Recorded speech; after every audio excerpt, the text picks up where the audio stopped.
Halo, selamat datang di video pembelajaran ini. Pada kesempatan kali ini, kita akan membahas sebuah topik yang sangat penting dan menarik, yaitu sistem reproduksi manusia. Materi ini akan membantu kita memahami bagaimana kehidupan baru dimulai. Yuk simak video ini sampai akhir dan temukan keajaiban dari sistem tubuh kita yang satu ini. Pengertian sistem reproduksi. Nah, sistem reproduksi pada manusia adalah sistem organ yang berperan dalam proses menghasilkan keturunan, mempertahankan spesies, dan meneruskan sifat-sifat genetik dari orang tua kepada anak.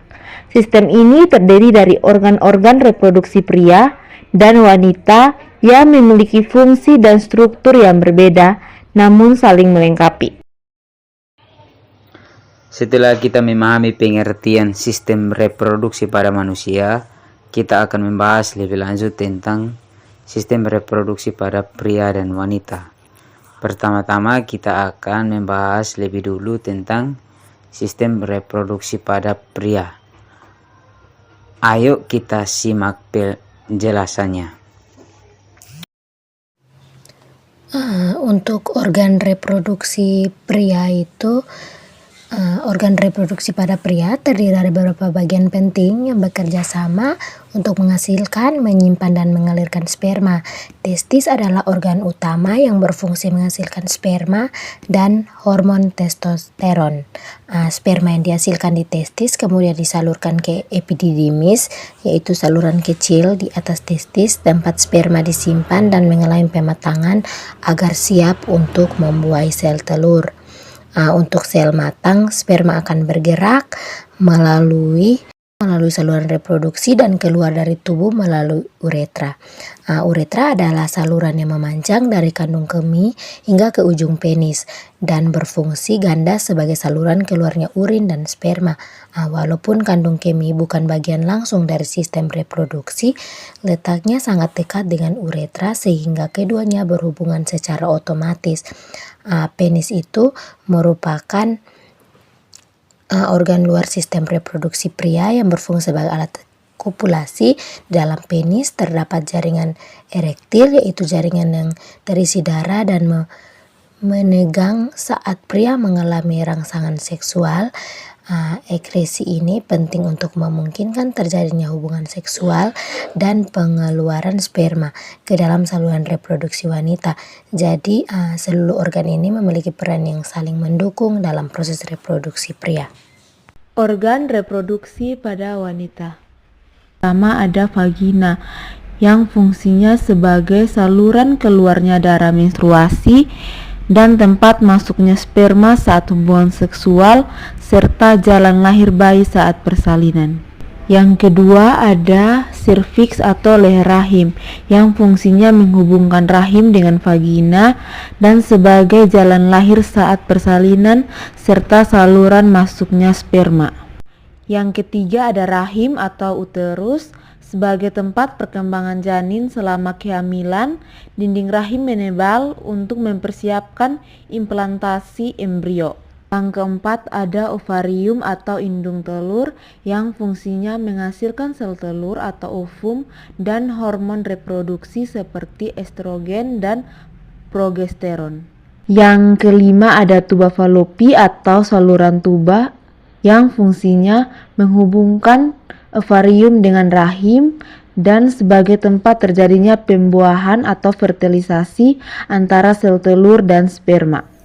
Berikut ini pada gambar tersebut kita akan membahas tentang hormon reproduksi pada pria dan juga wanita. Di sini yang pertama pada gambar tersebut terdapat kelenjar hipotalamus yang akan menghasilkan hormon GnRH, yaitu hormon yang merangsang kelenjar hipofisis pituitari untuk melepaskan hormon FSH dan LH. Kemudian yang kedua ada kelenjar hipofisis di mana akan menghasilkan hormon FSH yang akan merangsang pematangan folikel di ovarium. Kemudian ada hormon LH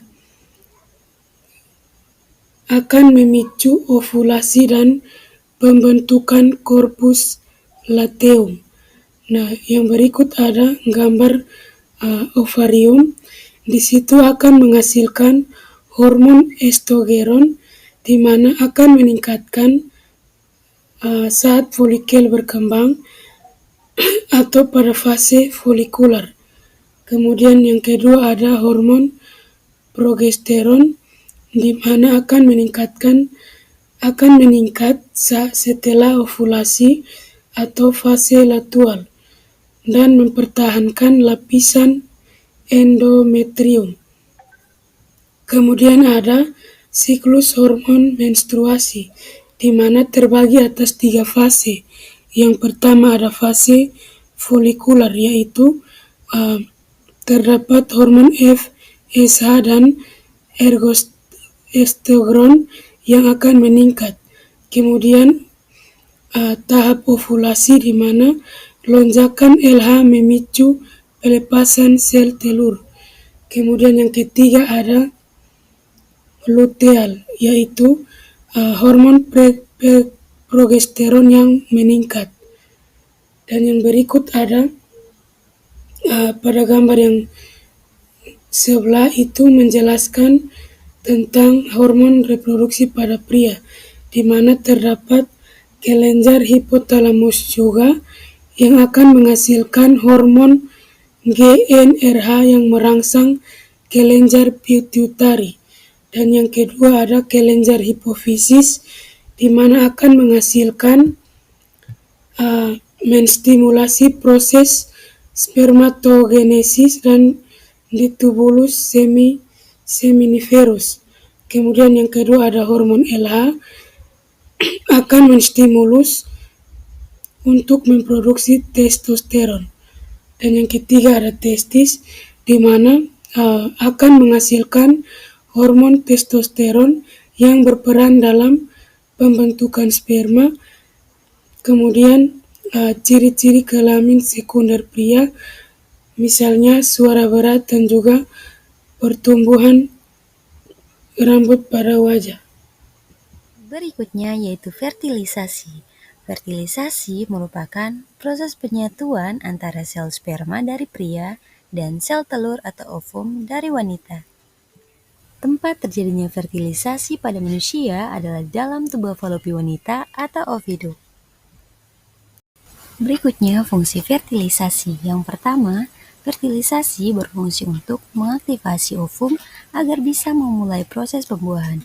Yang kedua, membuat jumlah kromosom dari haploid atau hanya terdiri dari satu set kromosom menjadi diploid yang terdiri dari 2 kromosom dalam satu set.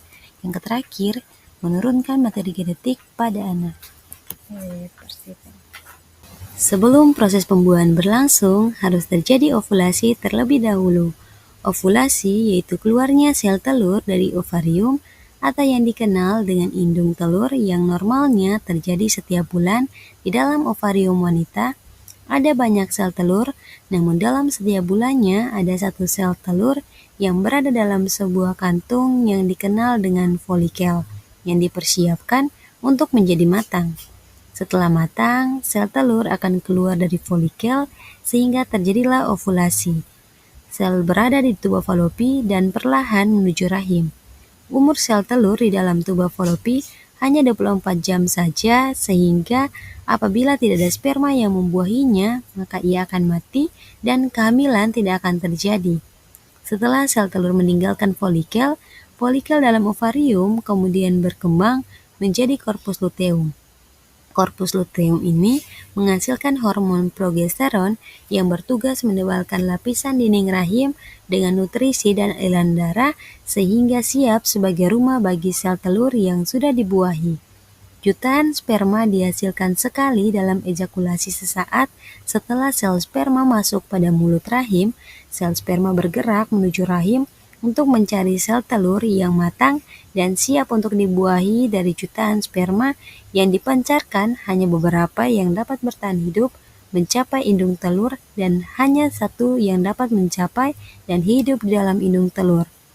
Sperma kemudian mempenetrasi ke dalam sel dinding telur, kemudian mengkombinasi materi genetiknya dengan sel telur dengan proses disebut pembuahan sel telur yang sudah mengalami pembuahan selama perjalanannya menuju rahim. Zigot akan mengalami beberapa perubahan di dalam rahim. Zigot akan menempel pada dinding rahim dan disinilah zigot akan berkembang menjadi embrio. Perjalanan kehidupan manusia dimulai dari zigot, yaitu sel tunggal hasil dari proses pembuahan atau fertilisasi antara sel telur atau ovum dan sel sperma. Pembuahan terjadi di dalam tuba falopi, yaitu saluran yang menghubungkan ovarium dengan rahim dan menjadi tempat bertemunya sel telur dan sel sperma. Zigot menjadi awal dari proses yang disebut embriogenesis, yaitu tahap pembentukan dan perkembangan embrio atau janin. Setelah terbentuk, zigot mulai mengalami pembelahan sel, yaitu proses di mana satu sel membelah diri menjadi banyak sel tanpa menambah ukuran totalnya. Zigot membelah menjadi 2 sel, kemudian 4 sel, kemudian 8 sel hingga mencapai 16 sel. Pada tahap ini, struktur sel yang terbentuk disebut morula. Morula berasal dari kata Latin yang berarti buah murbei, karena bentuknya seperti bola padat kecil yang penuh dengan sel. Sel-sel pada morula masih dibungkus oleh lapisan pelindung yang disebut zona pellucida, yaitu lapisan transparan yang melindungi embrio dari kerusakan mekanis. Morula akan terus mengalami pembelahan dan mulai membentuk rongga di tengahnya, lalu berubah menjadi blastula. Pada manusia, blastula ini lebih tepat disebut blastokista. Blastokista adalah bola sel berisi rongga cairan yang merupakan struktur siap tanam di rahim. Setelah keluar dari zona pellucida, blastokista akan menempel pada dinding rahim dalam proses yang disebut nidasi atau implantasi, yaitu saat embrio mulai menempel dan tumbuh di dalam lapisan rahim ibu. Di dalam blastokista, sel-sel mulai menjalani diferensiasi, yaitu proses di mana sel-sel mulai memiliki fungsi dan peran tertentu. Bagian dalam blastokista yang disebut embrioblas akan berkembang menjadi 2 lapisan, yaitu epiblas lapisan atas yang akan menjadi calon tubuh janin, dan hipoblas lapisan bawah yang akan membentuk kantung kuning telur sebagai cadangan nutrisi awal bagi embrio. Setelah itu, bagian luar blastokista disebut trophoblas, yaitu lapisan yang nantinya akan membentuk struktur pendukung kehidupan janin, termasuk plasenta. Trophoblas akan berkembang menjadi 2 jenis, yaitu sitotropoblas lapisan dalam trophoblas yang menjaga bentuk dan struktur blastokista, dan sintistrophoblas lapisan luar trophoblas yang akan menempel dan menembus dinding rahim dan berperan besar dalam pembentukan plasenta, yaitu organ penting yang menyalurkan oksigen dan nutrisi dari ibu. Selanjutnya fase gastrulasi. Nah, pada fase ini terbentuk 3 lapisan, di mana yang pertama lapisan ektoderm. Lapisan ini akan membentuk otak, sistem saraf, dan kulit. Pada lapisan yang kedua ada lapisan mesoderm. Pada lapisan ini akan membentuk jantung, pembuluh darah, tulang, otot, dan sistem reproduksi. Selanjutnya yang terakhir ada lapisan endoderm, di mana lapisan ini akan berkembang menjadi lambung, usus, paru-paru, dan organ lainnya.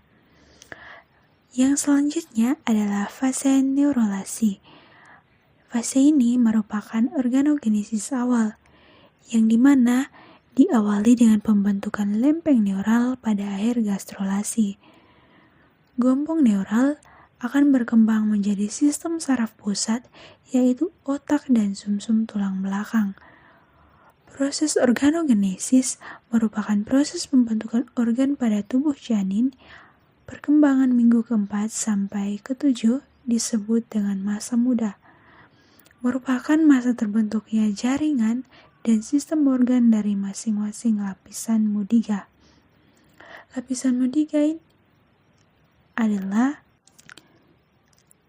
lapisan Mudigaha ektoderm membentuk sistem saraf pusat, sistem saraf tepi, epitel sensori, telinga, hidung, mata, kulit, rambut, kuku kelenjar, dan emel gigi.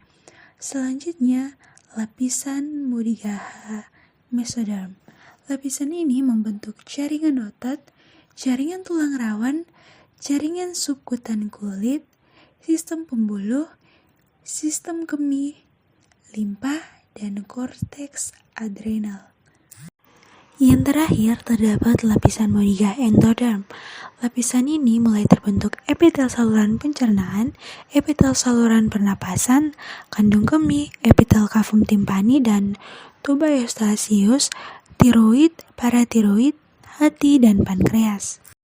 Dan yang pastinya fetus diselubungi dan dilindungi oleh selaput kuning telur, yakni yang pertama amnion. Nah, amnion ini merupakan selaput yang berhubungan langsung dengan embrio dan menghasilkan cairan ketubang. Fungsinya ini melindungi embrio dari goncangan. Yang kedua ada korion. Korion ini merupakan selaput yang terdapat di luar amnion dan membentuk cenjot yang menghubungkan dengan dinding utama uterus. Bagian dalamnya terdapat pembuluh darah. Yang ketiga ada allantois. Nah, selaput ini terdapat di tali pusat. Fungsinya sebagai pengatur siklus embrio dengan plasenta, menghasilkan sari makanan dan O2 termasuk zat sisa dan CO2. Yang terakhir ada saccus patilinus, di mana selaput ini terletak di antara plasenta dan amnion, yang merupakan tempat munculnya pembuluh darah yang pertama. Jadi kesimpulan yang saya ambil dari sistem reproduksi pada manusia yaitu sistem reproduksi manusia terdiri dari sistem reproduksi pria dan wanita yang bekerja sama untuk memungkinkan produksi keturunan. Dan pada pria, testis menghasilkan sperma dan hormon testosteron yang kemudian disimpan dan dimatangkan di epidermis, diangkut melalui vas deferens dan dikeluarkan melalui uretra dan penis. Jadi kesimpulan yang saya ambil dari sistem reproduksi pada manusia yaitu sistem reproduksi manusia terdiri dari sistem reproduksi pria dan wanita yang bekerja sama untuk memungkinkan produksi keturunan. Dan pada Pemirsa, Dinas Kesehatan Kabupaten Sintang mendata kasus penyakit menular seksual cukup tinggi. Hingga Maret 2025, sebanyak 126 warga Sintang terdata terkena penyakit tersebut. Perkembangan penyakit menular seksual di Kabupaten Sintang terus dipantau Dinas Kesehatan. Kepala Dinas Kesehatan Kabupaten Sintang, Edi Harmaini mengatakan, dari Januari hingga Maret 2025, Dinas Kesehatan mendata sebanyak 126 warga terdampak penyakit sifilis. Penderita penyakit itu tersebar di beberapa puskesmas yang ada di Kabupaten Sintang. Penderita beragam usia, mulai dari remaja hingga dewasa dan dari berbagai kalangan. Data itu ditemukan dari hasil kunjungan para penderitanya ke puskesmas yang langsung ditangani oleh petugas kesehatan. Sebagian besar penderitanya karena melakukan hubungan seksual berganti pasangan. Kondisi itu harus menjadi perhatian khusus orang tua agar anak-anak selalu dilakukan pengawasan. Sifilis yang terdata di kita sifilis itu ada 126 berdasarkan secara kumulatif dari beberapa puskesmas yang ada. Iya, nama PMS tetap berbahaya, apapun penyakitnya tetap berbahaya. Karena memang kita batasi lah ya hal-hal yang bisa mengarah ke sana. Saya mengimbau kepada masyarakat untuk lebih waspadalah terkait ini. Karena memang tidak kelihatan. Ya paling tidak orang tua harus selalu waspadalah terkait dengan anak-anak, batasi pergaulan cuma malam, terutama untuk anak-anak sekolah. Karena memang kita tidak pernah tahu seseorang itu mengidap atau tidak. Nanti jangkitannya kan terjangkitnya bisa melalui hubungan seksual. Nah itu yang paling penting sekali, terutama remaja, anak-anak sekolah di kita ini ya orang tua harus mengawasi. Edi Harmaini menambahkan, Dinas Kesehatan terus memantau perkembangan penyakit menular seksual di beberapa wilayah. Hal itu dilakukan agar kasus ini bisa ditekan dan tidak semakin menyebar di Kabupaten Sintang. Wedi Aryadi melaporkan.